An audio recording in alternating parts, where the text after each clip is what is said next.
নমস্কাৰ মোৰ YouTube channel বড়ো লেংগুৱেজ অফিচিয়েললৈ আপোনালোকক স্বাগতম জনাইছোঁ। মই আজি এই ভিডিঅ'ত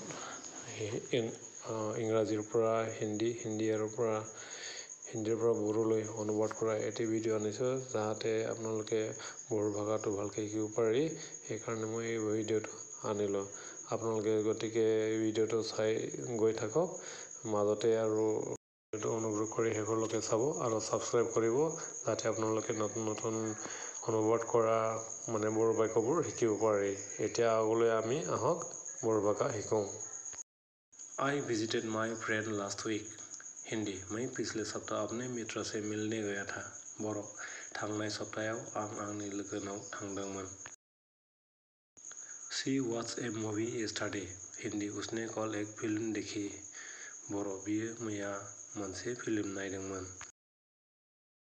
They played football in the evening. Hindi उन्होंने शाम को फुटबल खेला। बड़ो बिसोर बेलासियाव जोलुर गेलेदोंमोन।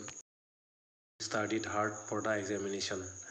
हिंदी उसने परीक्षा के लिए कड़ी मेहनत से पढ़ाई की। बड़ो बियो आनजादनि थाखाय जोबोद गोब्राबै फरायदोंमोन। We went to the market on Sunday. Hindi हम रविवार को बाजार गए। बड़ो जों देवबाराव हाथायाव थांदोंमोन। The teacher taught us a new lesson. Hindi शिक्षक ने हमें एक नया पाठ पढ़ाया। बड़ो फोरोंगिरिया जोंखौ मोनसे गोदान फरा फोरोंदोंमन। It rained heavily last night. Hindi कल रात भारी बारिश हुई। बड़ो मैया मोनायाव रोजा अखा हादोंमोन। Finished my homework on time. Hindi मैंने अपना होमवर्क समय पर पूरा कर लिया। बड़ो आं आंनि होमवर्कखौ सम मथे फोजोबदोंमोन। She cooked delicious food for us.